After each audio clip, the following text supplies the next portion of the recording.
Hello guys, നമുക്കിന്നൊരു സിനിമയ്ക്ക് പോയാലോ? Let's go on A movie date. ചെയ്യാൻ പറ്റാതെ മാറ്റി വെച്ച ചെറിയ ചെറിയ ആഗ്രഹങ്ങൾ എൻ്റെ ബക്കറ്റ് ലിസ്റ്റിൽ നിന്ന് പൊടി തട്ടിയെടുക്കലാണ് ഇപ്പം എൻ്റെ മെയിൻ പരിപാടി.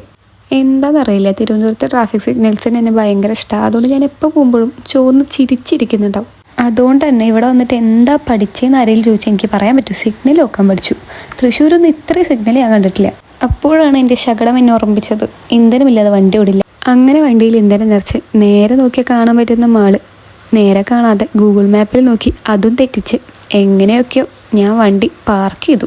പിന്നെ അങ്ങോട്ട് ടെൻഷനായിരുന്നു, ഈ വണ്ടിയുടെ ബാക്കിൽ വേറെ വല്ല വണ്ടി കൊണ്ടുവച്ച് കഴിഞ്ഞാൽ തിരിച്ചെടുക്കാൻ വേണ്ടി എനിക്ക് യൂണിയൻകാരെ വിളിക്കേണ്ടി വരും. അങ്ങനെ 8:15 സിനിമയ്ക്ക് കൃത്യം 8:30 കയറി ചെന്ന് മാസമായിരിക്കുകയാണ്. പടം കൊള്ളായിരുന്നു. ഞാനത്ര സിനിമ ഹോളിക്കൊന്നും അല്ലാത്തതുകൊണ്ട് എനിക്ക് വലുതായിട്ട് മനസ്സിലായൊന്നുമില്ല. എന്നാലും ബുദ്ധിയുള്ളവർക്ക് മനസ്സിലാവും. എന്നാലും ഒരിക്കലും ചെയ്യാൻ പറ്റില്ല എന്ന് വിചാരിച്ച കാര്യങ്ങൾ ചെറുതായിട്ടൊക്കെ ചെയ്തു തുടങ്ങുമ്പോൾ നമുക്ക് മനസ്സിലുണ്ടാകുന്ന സന്തോഷം പറഞ്ഞറിയിക്കാൻ പറ്റില്ല. അങ്ങനെ ആസ്വദിച്ച് സിനിമ കണ്ടുകൊണ്ടിരിക്കുമ്പോഴാണ് വിശപ്പിൻ്റെ വിളി വന്നത്. പിന്നെ ഒന്നും നോക്കിയില്ല, സിനിമ കഴിഞ്ഞു, പുറത്തിറങ്ങി നേരെ പോയി തട്ടുകടയിൽ പോയിട്ട് എനിക്കുള്ള ഫുഡും വാങ്ങിയിട്ട് നേരെ വണ്ടി എടുത്ത് വീട്ടിലോട്ട് തിരിച്ചു. അങ്ങനെ രാത്രി എനിക്കിഷ്ടമുള്ള പുറത്തിറങ്ങി പോകണം എന്നുള്ള എൻ്റെ ആഗ്രഹം ഞാൻ സാധിച്ചിരിക്കുന്നു.